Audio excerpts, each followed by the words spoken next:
साथ को घरों ले जाना सही, कोई माया में ना सके रहे। खैचे सबों को ए बानी, फिर से घरों धनी पहचानी। इस एक चौपाई में सब कुछ कह दिया अक्षरातीत ने। इस ग्रंथ का नाम ही है प्रकाश। प्रकाश का आशय क्या है? उस सत्य का प्रकाश करना जिसके उजाले में अज्ञानता का अंधकार नष्ट हो जाता है। मनुष्य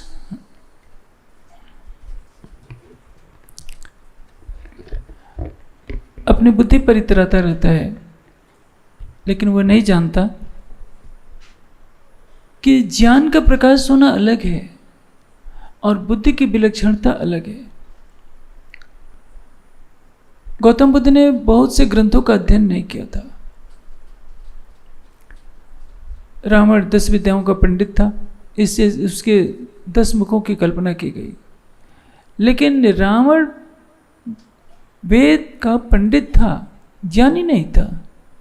ज्ञानी होना अलग बात है और शब्द ज्ञान को जानना अलग बात है।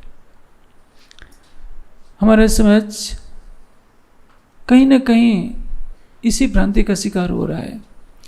प्रकाश का अर्थ है कि जितने संशयात्मक तथ्य हैं उन सबको समाप्त कर देना।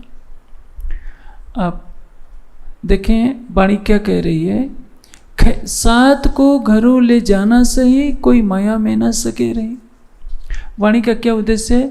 सबको परम धाम ले जाना, ताकि कोई भी माया में रहने ना पाए। और यह परम धाम की वाणी खींचे सबों को ये बानी। परम धाम की वाणी सबों को खींच रही है।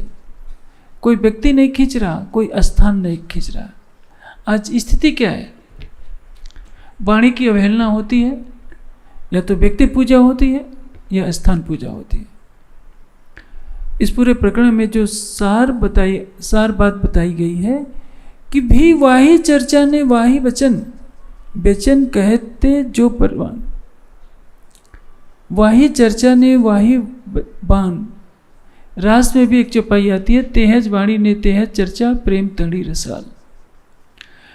जो श्री देवचंद जी के मुखारविंद से अवतरित होता था वही श्री महाराज के मुखारविंद से अवतरित हो रहा है।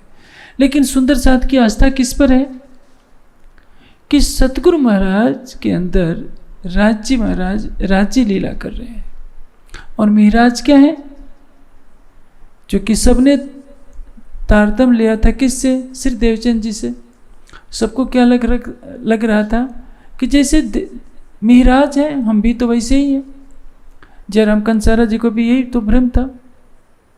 लेकिन जब पहचान होती है तो वाणी बीतक में क्या लिखा है? अरुगाए श्री राज। श्री महाराज के तन से उन्हें कठोर वचन कहे जाते हैं। बीतक में आप सब पढ़ते हैं इतने कठोर वचन, जिसका उच्चारण मैं अर्थ में तो नहीं करूंगा, चौपाई बोल देता हूं। चचोड़त ठौर मुर्दार, इसका अर्थ आप अच्छी तरह से जानते हैं। लेकिन उनके हृदय को बुरा नहीं लगता। उनको पता चल जाता है कि ये आवाज़ जो आ रही है श्री देवचंद जी के मुख से, इस तरह की आवाज़ आ रही है कि परम धाम की तरफ जागृत होना है। सब सुंदर साथ प्रकटवाणी का पाठ करते रहे हैं, पुरानी पीढ़ी ज़्यादा करती रही है। प्रकटवाणी में एक बहुत महत्वपूर्ण चौपाई है। ये 3 ब्रह्मांड हुए जो अब ऐसे हुए न होसी कब, इन तीनों में ब्रह्मलीला हुई, ब्रजरास और जागने गई। तीनों में ब्रह्मलीला होती है, जिसको ब्रज कहते हैं, रास कहते हैं और जागने कहते हैं। अब प्रश्न ये है, चौपाई तो पढ़ लेते हैं सब सुंदर साथ। परंपरा से 300 वर्षों से चौपाई पढ़ी जा रही है। ब्रजरास में लीला करने वाला कौन है? हम सब कह देते हैं श्री कृष्ण। जागने में लीला करने वाला कौन है? तो जागने में भी कह देंगे श्री कृष्ण लीला कर रहे हैं। लीला करने वाला कौन है? अक्षरातीत। देवचंद जी को 3 बार दर्शन देने वाला स्वरूप कौन है? पिया की अति प्रसन्न 3 बेर दिए दर्शन। देवचंद जी को 3 बार जो दर्शन होता है तो उसमें दर्शन देने वाले राज्य हैं, चाहे किसी रूप में आए, चाहे बारात के पीछे जाते समय आए, चाहे चितवनी में घुगनी का प्रसाद खाते समय आए, चाहे श्याम जी के मंदिर में किशोर स्वरूप में दर्शन दे, दर्शन देने वाला कौन है? राज जी। मैं आपको एक दृष्टांत से समझाऊं। ये 19वां कार्यक्रम है। 2005 में पहला कार्यक्रम हुआ था जिसमें इस वार्षिक स्थापना दिवस है, स्थापना का कार्यक्रम हुआ था। उस समय का यदि वीडियो फोटो हो, आप कहेंगे कि नहीं, हम मुझे तो 2005 वाला ही वीडियो चाहिए। मैं सुनाऊं तो आप मुंह फेर लेंगे, कहें कि नहीं, मुझे तो आपके मुख से सुनना नहीं, हमें तो 2005 वाले वीडियो चाहिए। कौन श्रेष्ठ है? मैं साक्षात इस समय इस तन से सुना रहा हूं तो आप मेरी बात सुनना नहीं चाहते, और 2005 की वीडियो की आरती उतारते हैं, उसी को कहते कि वही चाहिए। तो वीडियो में से आवाज़ केवल आ रही है, उस वीडियो में मैं बैठा नहीं हूँ। ठीक है, मेरी जो क्रियाकलाप हैं वो सारे वीडियो में संग्रहित हैं। आज वही कहानी है। इसी प्रकाश की चपाई है। ब्रज वालो वालो पीसो, ये वचन अपन को कहत हैं ते, ये वचन तुमको कहे जाए जो तुम धाम के लीला माए। श्री महाराज के तन से जो वाणी की चर्चा सुना रहा है, ये कौन है? वही राज जी हैं जो ब्रज में लीला कर रहे थे। रास ने खिलाए जिन्हें प्रगट लीला करी है तिने, धनी धाम के कहलाए ये जो साथ को बुलावन आए। रास में जिसने लीला की, जिस आवेश स्वरूप ने रास में लीला की, वही प्रत्यक्ष रूप से श्री महाराज के तन में लीला कर रहे हैं। लेकिन शब्दों की तरफ किसी का ध्यान नहीं है। तोड़ मरोड़ कर ऐसी धारणा बना दी गई है जिसमें प्राणनाथ जी के स्वरूप को एक संत भक्त महापुरुष के रूप में चित्रित किया जा सके। और ये अनजाने में नहीं किया जा रहा है, जानबूझ करके किया जाता है। सुंदर सत भी सोचते हैं कि चलो क्या क्या अंतर पड़ता है, सब ठीक ही तो है। संसार में सब कुछ ठीक नहीं होता। जब यदि सब कुछ ठीक है तो विकृति नहीं होनी चाहिए, राग द्वेष नहीं होनी चाहिए, घृणा का वातावरण नहीं होना चाहिए। कहीं तो कहीं गड़बड़ है। आप देखिए महाभारत का युद्ध कहाँ से प्रारंभ होता है, इसको हल्के में नहीं लेना चाहिए। महाभारत का युद्ध प्रारंभ होता है, क्योंकि महाभारत का दृष्टांत दे दूंगा तो सबको समझ में आ जाएगा, नहीं तो ये बात तो सबके गले नहीं उतरती। भीष्म पितामह की निष्ठा किस पर है? उस सिंहासन पर जिस पर उनके पिताजी भी विराजमान रहा करते थे, और उन्होंने अपने पिता को वचन दिया था कि मैं इस सिंहासन की रक्षा करूंगा। सिंहासन उन्होंने जिस राजा जिस सोने के सिंहासन पर बैठता है उसी को उन्होंने वास्तविक सिंहासन मान लिया। वो तो स्थूल सिंहासन है। वास्तव में सिंहासन क्या होता है?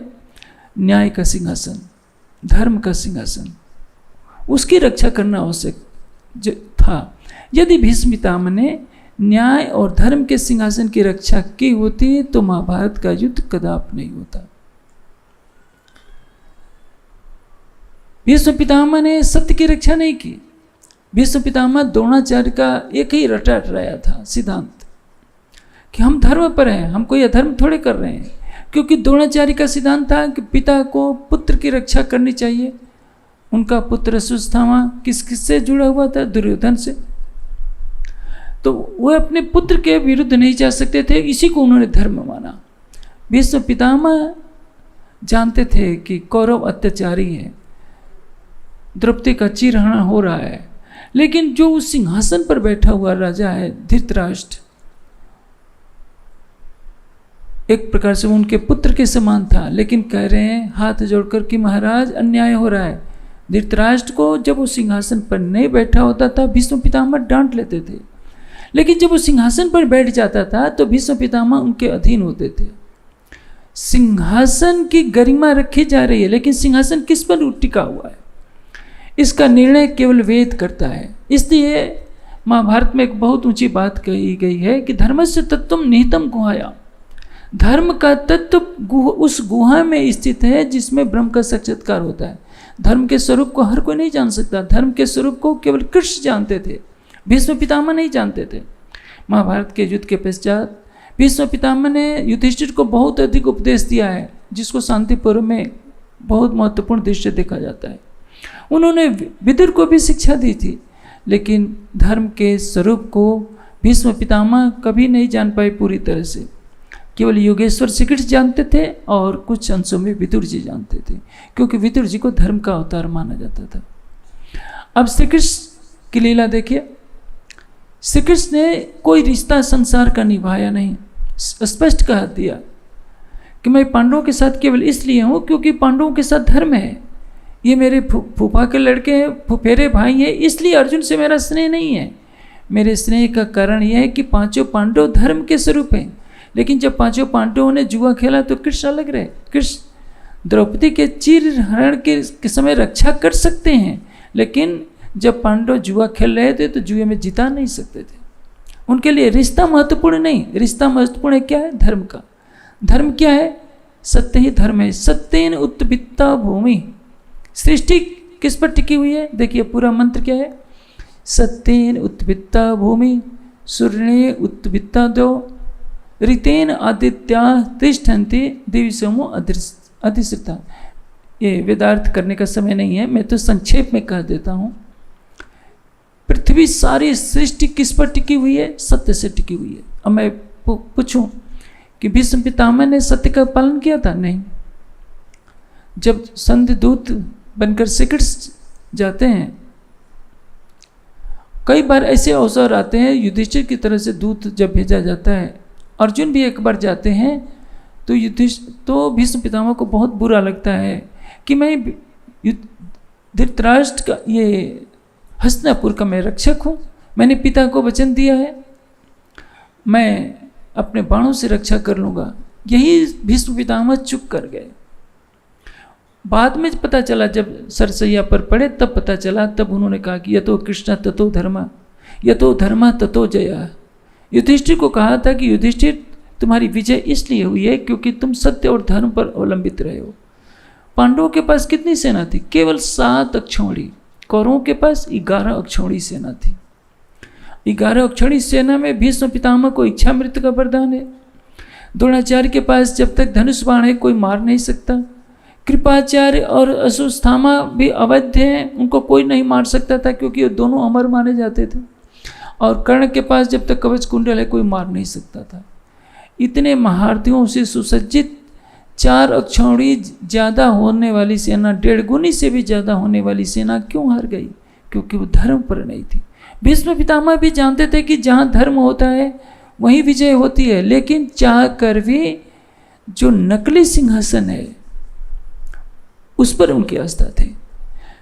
राजा का सिंहासन किस पर अवलंबित होता है? न्याय पर। जो राजा निष्पक्ष न्याय नहीं कर सकता उसके राज्य का पतन निश्चित है। संसार की कोई शक्ति उसकी रक्षा नहीं कर सकती। जो व्यक्ति, संस्था, समाज सत्य का अनुसरण करता है वही सुरक्षित रहता है। इसलिए उपनिषदों में क्या कहा गया? सत्यमेव जयते न अनृतम सत्येन पंथा वित्तो देवयाना। सत्य की ही विजय होती है, असत्य की नहीं। असत्य कितना भी शक्तिशाली हो उसका विनाश होना निश्चित है। अब आप देखिए हमारा समाज सत्य का कितना उल्लंघन करता है।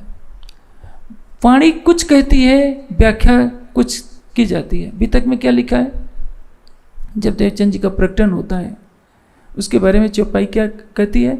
सुखदाई सबन को अखंड करनहार, विश्व बंदे अक्षर लो, सुखे परीक्षित सो कयो विचार। ये कौन सा रूप प्रकटा है? सुखदाई सबन को, सारे ब्रह्मांड के लिए इनका स्वरूप प्रकट हुआ है। अखंड करनहार, सारे ब्रह्मांड को इनके ज्ञान से मुक्ति मिलेगी। संपूर्ण विश्व, विश्व बंदे अक्षर लो, संपूर्ण विश्व और अक्षर ब्रह्म तक जिसकी वंदना करते हैं वो परब्रह्म की लादनी शक्ति का प्रकटन हुआ। चौपाई ये कह रही है। कुछ दिन पहले एक हमारे समाज के एक महान पुरुष का वीडियो मैंने देखा। उसमें क्या कह रहे हैं?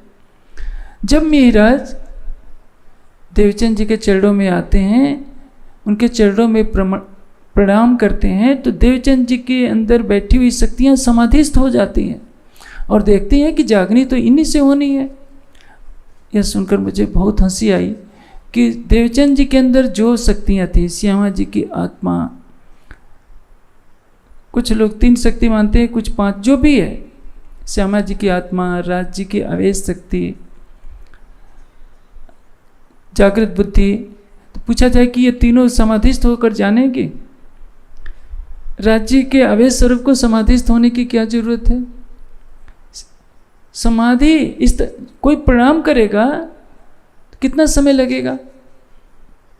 1 मिनट लगेगा। 1 मिनट में समाधि लगा करके देवचंद जी को पता चलेगा क्या? जिस तन में राज्य बैठे हैं उस तन को समाधि लगाने की आवश्यकता नहीं पड़ती, सब कुछ मालूम होता रहता है। दूर से ही देवचंद जी ने देख लिया था कि ये तो मिराज के अंदर वही इंद्रावती की आत्मा है जिस पर जागने का सारा मुद्दा है। समाधि जानबूझ करके जोड़ा जा रहा है ताकि उनकी गणना साधकों में हो जाए। समाधि कौन लगाता है? साधक लगाता है। साधक किसको कहते हैं? साध्य को पाने के लिए जो प्रयासरत रहता है वो साधक है, और लक्ष्य को प्राप्त कर लेता है वो सिद्ध है। वाणी क्या कहती है? रेहू नाही सिद्ध साध संतरी भगत वैष्णव अपरस आचार, न मैं सिद्ध हूँ न साधु हूँ न संत हूँ। लेकिन हम जबरदस्ती कहते हैं कि देवचंद जी महाराज क्या हैं? श्री कृष्ण परमात्मा के अनन्य भक्त हैं, और उस अनन्य भक्त का शिष्य कौन है? महामती प्राणनाथ। ये फिलॉसफी जब हम थोपते हैं समाज पर, वाणी के सारे सिद्धांतों की अवहेलना कर देते हैं, तो इसी तरह की विचारधारा फैलाई जाती है और बीतक में एक नई परंपरा शुरू कर दी गई है। ये देखिए, बिहारी जी महाराज गादी पर बैठे थे तो महाराज साष्टांग चरणों में लेट जाते थे क्योंकि वो गादी पर बैठे थे। गादी की महत्ता सबसे पहले बताई किसने? अभी आपने को मैंने बताया, भीष्म पितामह ने। उन्होंने धृतराष्ट्र के सिंहासन की महत्ता बताई। धृतराष्ट्र जो पक्षपात कर रहा है उस पर जो प्रहार कर दिए होते भीष्म पितामह, तो संभवतः महाभारत का युद्ध वहीं रुक जाता, कुछ नहीं होना था। यदि भीष्म पितामह सत्य का अवलंबन लेते। सारी सृष्टि को कौन संभालता है? सत्य। सिंहासन तो एक छोटी सी वस्तु है। हम वर्तमान समय में जिस गादी की महिमा गाने में लगे हैं, गादी में क्या होता है? लकड़ी का तख्त होता है, रुई की गद्दी उस पर रख दी जाती है, कुछ अच्छे कपड़े बिछा दिए जाते हैं, उसी को सब मत्था टेकने लग जाते हैं। अक्षरातीत ने जो वाणी में जो ज्ञान का प्रकाश किया, प्रकाश ग्रंथ क्यों उतरा? इस सत्य का प्रकाश के लिए कि अक्षरातीत कहाँ है? बैठा आपण माहे कहे पर सात माहे कोई बिरलो रहे। प्रकाश में कह दिया। प्रकाश के जितने प्रकरण हैं, हर प्रकरण में किसी न किसी रूप में इस सत्य का प्रकाश किया गया है कि महामती जी के रूप में कौन लीला कर रहा है। प्रकटवाणी में तो सब कुछ कह दिया, 5 मिल भई महामती वेद कत वो पहुंची शरत। लेकिन फिर भी सुंदर साथ प्रकाशवाणी को पढ़ करके भी कहेगा कि प्राणनाथ कौन है? देवचंद जी के शिष्य हैं। देवचंद जी कौन है? श्री कृष्ण परमात्मा के भक्त हैं। क्योंकि एक जैसे भीष्म पितामह ने भ्रांति बस धृतराष्ट्र के सिंहासन की रक्षा की, सत्य की रक्षा नहीं की। यदि उन्होंने सत्य और न्याय की रक्षा की होती तो पांडवों को कभी भी लक्षागृह में जाने नहीं देते, किसी भी स्थिति में जुआ खेलने नहीं देते। और जब मालूम था, कह रहे हैं कि दुर्योधन पांडवों के अज्ञातवास की अवधि पूरी हो गई, तो सीधे कह देते, दुर्योधन को फटकार लगा देते कि दुर्योधन मैं अस्त्र नहीं उठाऊंगा। फिर भी दुर्योधन की तरफ से लड़ने के लिए तैयार है। तो परिणाम क्या हुआ? महाभारत के युद्ध में द्रोणाचार्य को क्या पता नहीं था कि कौरव अत्याचारी है? दुर्योधन सबका अपमान करता था, लेकिन ये महापुरुष दोनों भीष्म पितामह, द्रोणाचार्य, कर्ण और कृपाचार्य बार बार दुर्योधन से अपना अपमानित होते हैं, लेकिन एक जड़ सिंहासन की रक्षा करने के लिए कवच बनकर के खड़े हो जाते हैं, जिसका दंड उनको महाभारत के युद्ध में भोगना पड़ा था। हमारा समाज भी यही कर रहा है। वो वाणी के कथनों की अवहेलना कर रहा है। जैसे वेद के कथन की अवहेलना की भीष्म पितामह ने। वेद ने कहा सत्येन उत्पन्ना भूमि, केवल हस्तिनापुर ही नहीं, सारी सृष्टि ही सत्य से टिकी हुई है। श्री कृष्ण ने हमेशा सत्य की रक्षा की। सगा मामा है कंस, गला घोट करके मार डाला। उसके सिंहासन पर बैठे हुए उसको खींच करके गला घोट कर मार डाला। ये नहीं सोचा कि मेरा मामा है। भीष्म पितामह रिश्ते निभा रहे हैं, वो सत्य और धर्म को नहीं देख रहे हैं। परिणाम क्या हुआ कि महाभारत का युद्ध हुआ, 18 अक्षौहिणी सेना काल के गाल में समा गई। हमारा समाज भी पीछे क्यों रहा? क्योंकि उसने महामती जी के धाम हृदय में बैठे हुए अक्षरातीत की स्वरूप की पहचान नहीं की। वो व्यक्तिवाद से जुड़ा, स्थानवाद से जुड़ा। वाणी का कथन उसके लिए अक्षरातीत का कथन नहीं रहेगा। इसी वाणी में क्या कहा है, मेरी बुद्धे लुगा नानक से धनी जाहिर करे अखंड घर सुख। मैंने इस वाणी का एक अक्षर भी नहीं कहा है। ये वचन महराजनो प्रकट न था, प्रकाश गुजराती में कहा है। प्रकाश हिंदुस्तानी में इसके समानांतर चौपाई थी, ये वचन महामती से प्रकट न हो। ये महराज की वाणी नहीं है, महामती की वाणी नहीं है। ये वाणी क्या है? केवल अक्षरातीत की वाणी है। कहने की शोभा कालबोध को दई, हृदय बैठ कहलाया आधार। मेरे हृदय में बैठकर स्वयं अक्षरातीत ने वाणी कही है। ये बार बार तारतम वाणी पुकार रही है, लेकिन हम क्या कहते हैं? एक लेख मैंने बहुत पहले पढ़ा था, उसमें उस लेख को लिखने वाले कोई सामान्य व्यक्ति नहीं थे, एक बहुत बड़े विद्वान थे जो बहुत लोगों को शिक्षा देते रहे हैं। मैं नाम नहीं बोलूँगा।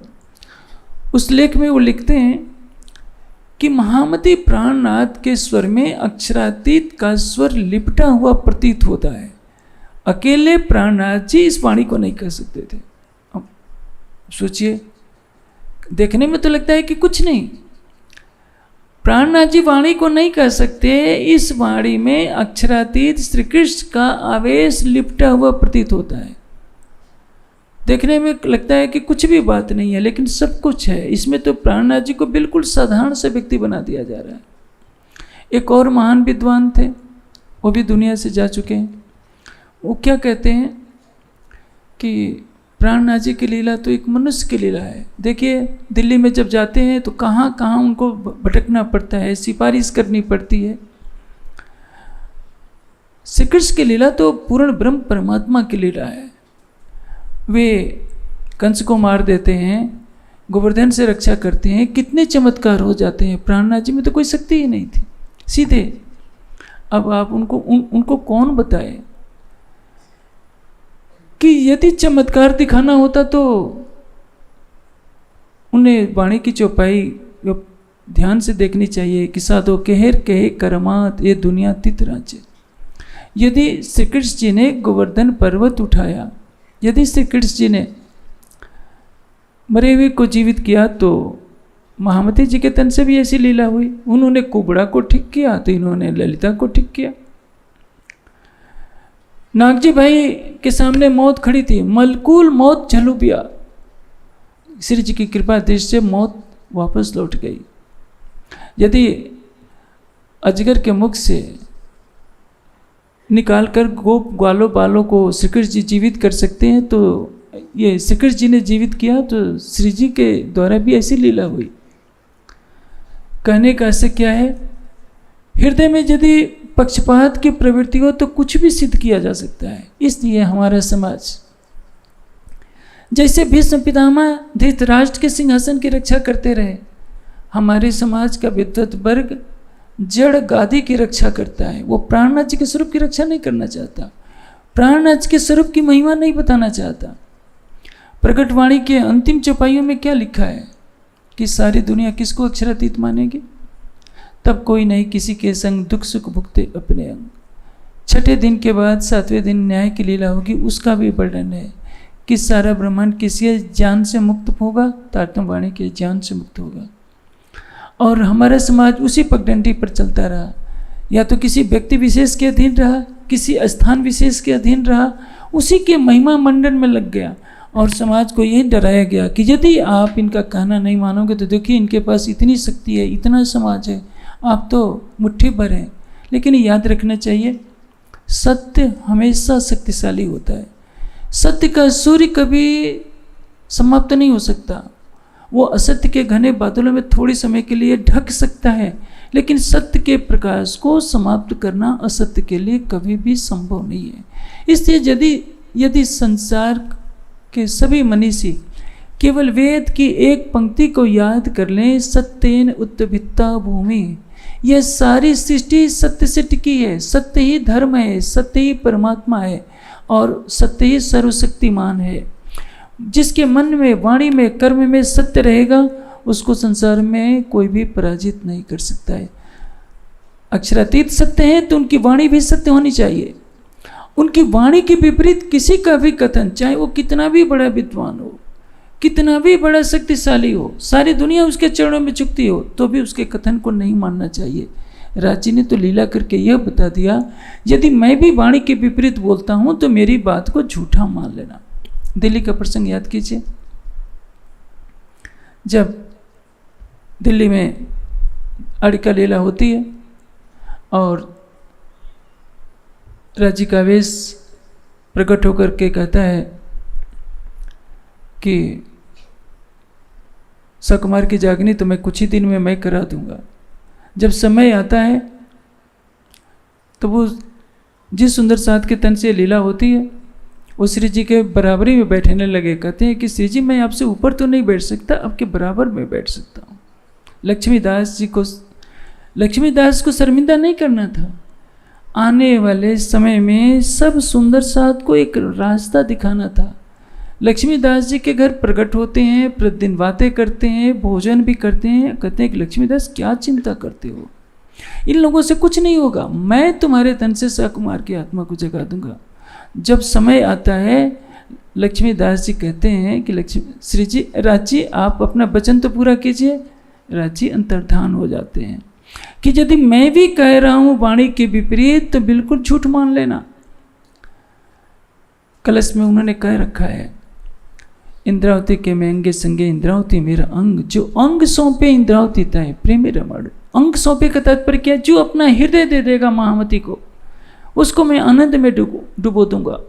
सुख देऊँ सुख लेऊँ सुखे जगाऊँ साथ, इंद्रावती को उपमा मैं दई अपने हाथ। मैंने महामती को सारी शोभा अपनी दे रखी है, नाम श्रृंगार शोभा सारी मैं भेग तुम्हारे लिए। लेकिन हमारी प्रवृत्ति नहीं जाती। हम एक काठ की गद्दी की महत्ता को प्राणनाथ जी के जो स्वरूप है, महामती जी के अंदर जो अक्षरातीत काव्य स्वरूप, उसे बड़ा बना देते हैं और गादी की महिमा में लग जाते हैं कि देखो इनकी गादी है, इनकी गादी है। देवचंद जी के अंदर कौन बैठा है? वह अक्षरातीत जिसने ब्रजराज में लीला की है, वही आवेश स्वरूप महामती जी के अंदर हफ्से में प्रत्यक्ष दर्शन देता है। श्री देवचंद जी के अंतर्ध्यान होते ही वो स्वरूप विराजमान हो चुका था, लेकिन स्वयं मिहिराज को भी नहीं पता था कि मेरे धाम हृदय से अक्षरातीत अब लीला करने लगे। विरह में जब 6 माह के विरह में मिहिराज की स्थिति ऐसी बन जाती है, जब आ भी सुख अंग में सांस भी छोड़ियो संग, तब तुम पर्दा टाल के दियो मुहे अपन अंग। जब आह की अंतिम अवस्था हो गई, विरह की अंतिम अवस्था जिसमें प्राण भी छूट गया, तब अक्षरातीत इंद्रावती की आत्मा को प्रत्यक्ष दर्शन देते हैं युगल स्वरूप के रूप में और कहते हैं कि महामती तुमको सारों के सुख करने तू जाहिर हुई महामती। सारे ब्रह्मांड को तुझसे ज्ञान मिलना है, तुझसे अखंड मुक्ति मिलनी है। हम वाणी के उन वचनों को बिल्कुल मिथ्या कर देते हैं और आज भी समाज का एक वर्ग क्या कहेगा? प्राणनाथ किसके शिष्य हैं? सतगुरु महाराज के। सतगुरु महाराज किसके भक्त हैं? श्री कृष्ण परमात्मा के। शब्दों के बंधन में अक्षरातीत को आज बांधना चाहते हैं, कितनी बड़ी भूल है। कहा जाता है कि कुछ भी नाम रखो वो सही नाम नहीं है, केवल कृष्ण नाम ही सही है। आपको जो नाम रखना वो रखिए, लेकिन वाणी क्या कहती है? एक पल में राज्य के अनेकों भेष होते हैं, पाग के करोड़ों रूप बदलते। पाग होत कई कोट पल में, खिन में श्रृंगार बदले। एक क्षण में करोड़ों श्रृंगार बदल जाते हैं। उस अक्षरातीत को आप एक शब्द के बंधन में कैसे रख सकते हैं कि यही नाम होगा? द्वारकाधीश का भी वही नाम है, गोलोकवासी का भी वही नाम है, ब्रज वाले का भी वही नाम, तो एक ही कृष्ण का है। और उसी नाम को थोपते हैं कि नहीं, परम धाम में भी वही नाम चलेगा और जागने के ब्रह्मांड में भी केवल उसी को अक्षरातीत माना जाएगा। इन भ्रांतियों से हटाने के लिए ये प्रकाश की वाणी अवतरित हुई है। जिसने प्रकाश को समझ लिया उसने पूरी वाणी से श्री प्राणनाथ जी की स्वरूप की पहचान कर ली। देखिए इसमें आगे की चौपाई में क्या कहा गया है। पहले फेरे हुआ है जो भी इत पिया ने किया है त्यों।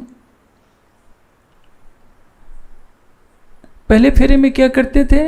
ब्रजराज श्री धाम के सुख साथ को कहते जो श्रीमुख।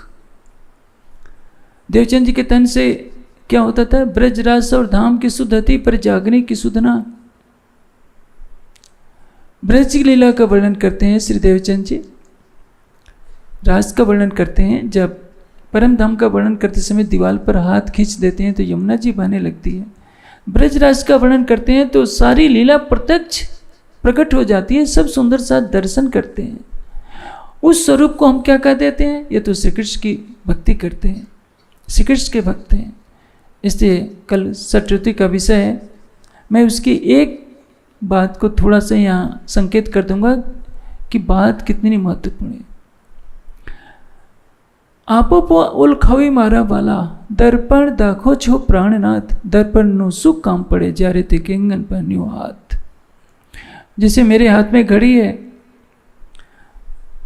आप पूछे कि ये घड़ी कैसी है, तो मैं दर्पण में दिखा कर कहूँ देखो, दर्पण में देखो, पता चल जाएगा। तो आप तो कहेंगे ना कि दर्पण में क्यों दिखा रहे हैं, मैं सीधे आपके हाथ में ही देख सकता हूँ।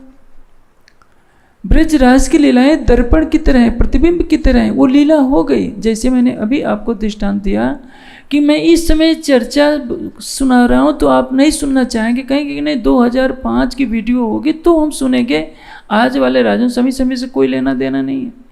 तो जो ब्रजराज में था वही जागने के ब्रह्मांड में महामती के धाम हृदय में बैठ के लीला कर रहे, उसको तो हम संत कह देते हैं। कहते हैं कि महामती प्राणनाथ कौन से मंत्र का जप करते थे? महामती प्राणनाथ को निज नाम श्री कृष्ण जी कहने की जरूरत नहीं थी। एक हमारे समाज के बहुत महान पुरुष हैं, उनका बार बार प्रश्न होता रहा कि महामती प्राणनाथ जी कौन से मंत्र का जप करते थे। उनका एक ही उत्तर है, ये प्रश्न किया जाए कि परम धाम में राज्य कौन से मंत्र का जप करते हैं, तो कहेंगे कि राज्य को क्या जरूरत है। तो पूछा जाए क्या प्राणनाथ को मंत्र का जप करने की क्या जरूरत है, वो कहेंगे कि हाथ में सुमरनी लिया था। सुमरनी हफ्से में तो नहीं लिया था, उदयपुर के में जब भेष बदला तो भेष बदले में सुमरनी पकड़ लिया दिखाने के लिए। प्राणनाथ को कोई मंत्र जपने की आवश्यकता नहीं है। वो कौन है? ईश्वरों का ईश है। आवसी आवसी रे सब कोई कहते, अग्नि करते पुकार, सो सतबानी सबों की करी, अब आए करो दीदार। ये प्रकाश की वाणी में क्या कहा है? धनी जी को जोश, आत्म दुल्हन, नूर हुक्म, बुद्ध मूल वतन। 5 के अलावा कोई छठी शक्ति बताइए तो? सतंग अक्षर की आत्मा, चितघन स्वरूप आवेश शक्ति के रूप में विराजमान है। आनंद स्वरूप श्यामा जी, सचित आनंद। सचितानंद के ऊपर भी कुछ होता है तो कोई बताए तो? और सतंग के क्रिया शक्ति है जोश, जिसको कतेब में जबरेल कहते हैं। और ज्ञान शक्ति कौन है? जागृत बुद्धि, जिसको कतेब की भाषा में असराफिल कहते हैं। सच्चिदानंद पर ब्रह्म अक्षर की दोनों शक्तियों, ज्ञान शक्ति और क्रिया शक्ति के साथ विराजमान है। इससे बड़ा स्वरूप और क्या हो सकता है? इसलिए कहा है कई हुए कई होशी पर किन ब्रह्मांड होना है। प्राणनाथ जी की महिमा के बराबर न कोई हुआ है, न है, न कभी होने वाला है। यदि आप वाणी को मानते हैं तो यही मानना पड़ेगा, लेकिन आप गादी को महत्ता दिखाएं भीष्म पितामह की तरह तो परिणाम यही होगा। महाभारत तो होना ही है। महाभारत की भूमिका कहाँ से खड़ी होती है? उस पक्षपातपूर्ण रवैये से खड़ी होती है कि एक द्रौपदी का चिरण सबके सामने किया जा रहा है। और भीष्म पितामह इसलिए नहीं बोल सकते कि वो सिंहासन के अधीन है। सिंहासन जड़ है, जड़ सिंहासन के अधीन न होइए, स्थान के अधीन नहीं होइए, किसी व्यक्ति के अधीन न होइए, केवल वाणी के कथनों के अधीन होइए, क्योंकि ये वाणी अक्षरातीत की वाणी है। और जो अक्षरातीत के वाणी के कथनों पर चलेगा वो अक्षरातीत की वास्तविक ब्रह्मांगना कहलाने का अधिकारी बन सकता है। जो अक्षरातीत के वचनों की अवहेलना करेगा उसको सुंदर साध कैसे कहा जा सकता है, ब्रह्मात्मा कैसे कहा जा सकता है? ये तो ईमान की कमजोरी है। ब्रह्म सृष्टि की पहली पहचान क्या है? अटूट विश्वास, अटूट प्रेम। यही तो दो पहचान है। चेहरे के रूप रंग से कोई ब्रह्म सृष्टि नहीं हो सकता। कोई सुंदर चेहरे वाला व्यक्ति ऐसा नहीं है कि वही ब्रह्म सृष्टि हो जाए, और काले चेहरे वाला जीव सृष्टि हो जाए, ऐसा नहीं है। जिसके हृदय में अटूट विश्वास है, अटूट प्रेम है, अक्षरातीत के लिए, वही परम धाम की ब्रह्म सृष्टि। इस गौरीमान ब्रह्म सृष्टि की पहचान है, ईमान आएगा इल्म से। जब तारतम वाणी का प्रकाश ही नहीं होगा तो विश्वास कहाँ से होगा? इसलिए तो वाणी कहती है, विश्वास करीने दौड़ सी जय तारतम का फल सीधे। हमारे हृदय में जब राज्य की वाणी के लिए विश्वास नहीं है तो राज्य पर विश्वास कहाँ से होगा? जब राज्य पर विश्वास नहीं है तो प्रेम कहाँ से आएगा? जब प्रेम नहीं आएगा, युगल स्वरूप की छवि नहीं बसेगी। जब छवि नहीं बसेगी तो दर्शन नहीं होगा, दीदार नहीं होगा, तो आत्मा जागृत कहाँ होगी? इसलिए हम शरीर को पकड़ कर बैठे हैं, संसार को पकड़ करके बैठे हैं। और आप तो एक और आंधी चल गई है सनातन की। सनातनी कहलाने के लिए हम किसी भी मूर्ति के आगे दंडवत लेटने के लिए तैयार हो जाते हैं। बड़ी बड़ी हस्तियाँ जिनके ऊपर बोझ है कि समाज को मार्गदर्शन दिखाएं, वो भी डर जाती है। आप सोचिए, हमारी शक्ति क्या है? अटूट विश्वास। क्या वेद में लिखा है? देवता की पूजा करनी चाहिए। मैं भी कहता हूँ, पूजा कीजिए। किसके? गुणों की पूजा कीजिए। मातृमान, पितृमान, आचार्यमान पुरुषो वेद। माता पिता अतिथि आचार्य देवता हैं, जो महापुरुष रूप देवता हैं। भगवान राम हैं, भगवान शिव हैं, ये महापुरुष हैं। इनके गुणों की पूजा कीजिए। हनुमान जी के गुणों का सम्मान कीजिए। गुणों का सम्मान करना इनकी पूजा है। चित्र की पूजा की, मूर्ति पूजा की स्वीकृति वेद में नहीं है, उपनिषद में नहीं है, दर्शन शास्त्रों में नहीं है, गीता में नहीं है। फिर हम वेद शास्त्र की अवहेलना करें तो हम कैसे सनातनी हैं? हम तो पुराणपंथी हो जाने का नाटक कर रहे हैं। पुराणपंथी होकर हम कहते हैं कि हम सनातनी हैं। न हम वाणी को मानने के लिए तैयार हैं, न वेद शास्त्र को मानने के लिए तैयार हैं। हम केवल गादी की महत्ता को मानने के लिए तैयार हैं। जो भूल भीष्म पितामह ने की और जिसका परिणाम महाभारत का युद्ध हुआ, भारतवर्ष का पतन हुआ, आज भी हिंदू समाज के सभी संप्रदायों में वही भूल। एक गादी, एक आसन विशेष की पूजा मैंने देखा है, कई जगह होता है। किसी श्रद्धा में किसी महापुरुष का कोई आसन बिछाया होता है, नहीं होता है तो सारे शिष्य उस आसन को ही मत्था टेकना शुरू कर देते हैं। अरे भाई, वो कपड़े का एक पिंड है, एक कपड़े का समूह है, उस कपड़े को प्रणाम कर रहे हो, सत्य को प्रणाम क्यों नहीं करते? जो तुम्हारी आत्मा में अनंत ब्रह्मांडों का सृजन करने वाला विराजमान है, अनंत सृष्टि को मुक्त करने वाला परमात्मा तुम्हारे हृदय मंदिर में विराजमान है, उससे क्यों नहीं डरते? उसके निर्देशों का पालन क्यों नहीं करते? एक जड़ काठ की लकड़ी से डर लगता है, एक कंबल के आसन से, एक रुई की गद्दी से डर लगता है, लेकिन परमात्मा के बनाए हुए नियमों का उल्लंघन करने से क्यों नहीं डर लगता? वाणी के वचनों का उल्लंघन करने से क्यों नहीं डर लगता? यही हमारी भूल हमारे लिए एक पतन की सौगात लेकर के आती है। हमारे समाज को सत्य की राह दिखानी चाहिए थी, लेकिन हमारा समाज जब आज तक प्राणनाथ को नहीं जान सका तो क्या करेगा? इसलिए तो रास में स्पष्ट कर दिया, आपन हजी नथी उलख्या, जुओ बिचारी मन विविध पेरी समझाविया अनेक कही नित्यतार्थम। आपन हजी नथी उलख्या। आज भी 300 वर्ष व्यतीत हो जाने के बाद भी हमने प्राणनाथ जी को नहीं जाना है, अक्षरातीत को नहीं जाना है। यदि जान लिए होते तो अक्षरातीत की वाणी के लिए सारे संसार से टकरा जाते, क्योंकि वाणी सत्य है, व्यक्ति सत्य नहीं हो सकता। मेरे से कई गलतियां हो सकती हैं, लेकिन मैं हमेशा कहता हूँ, आप मेरा कहना कभी मत मानिए, केवल वाणी के कथनों पर चलिए। जो वाणी कहती है आपकी अंतरात्मा साक्षी देती है, केवल उसी को मानिए, क्योंकि वाणी में स्वयं श्री राज जी ने कहा है कि वाणी के कथनों को अक्षरशः मानिए। और मैंने यदि लक्ष्मीदास को कह करके भी अपना वचन तोड़ा, केवल यह दर्शाने के लिए कि यदि मेरे आवेश स्वरूप का वचन झूठा हो सकता है, तो वाणी के कथनों को छोड़कर किसी भी, चाहे कितना भी कोई सिद्ध महापुरुष हो, उसका वचन यदि वाणी के विपरीत है तो नहीं मानना। लेकिन हमने प्रतिज्ञा बांध ली है कि हम अपने महाराज जी को नाराज कैसे कर सकते हैं, इतने समाज को नाराज कैसे कर सकते हैं। यही तो आपके अटूट ईमान की, विश्वास की परीक्षा है। और लगता है हमारा समाज इस ईमान की कसौटी पर खरा सिद्ध नहीं हो पा रहा है। जिस दिन हमारा विश्वास परिपक्व होगा, उस दिन हमारे हृदय में प्रेम का ऐसा सागर लहराएगा कि युगल स्वरूप तो आंखें बंद करते ही हमारे हृदय मंदिर में झलकने लगेंगे। इसलिए जब तक हमारा विश्वास का महल कमज़ोर है तब तक उस पर प्रेम की सुगंधी कभी नहीं आ सकती। और जब जिसके हृदय में प्रेम नहीं, उसका हृदय उस सूने महल के समान है जिसमें कोई रहने वाला नहीं होता। हम अपने हृदय को प्रेम भरा बनाना चाहते हैं तो अपने विश्वास को अटूट दृढ़ करना होगा। जैसे समुद्र के किनारे आप खड़े हो जाइए, लहरें आएंगी, आपको बहाने का प्रयास करेंगी। यदि आप डगमगा गए तो समुद्र में बह जाएंगे।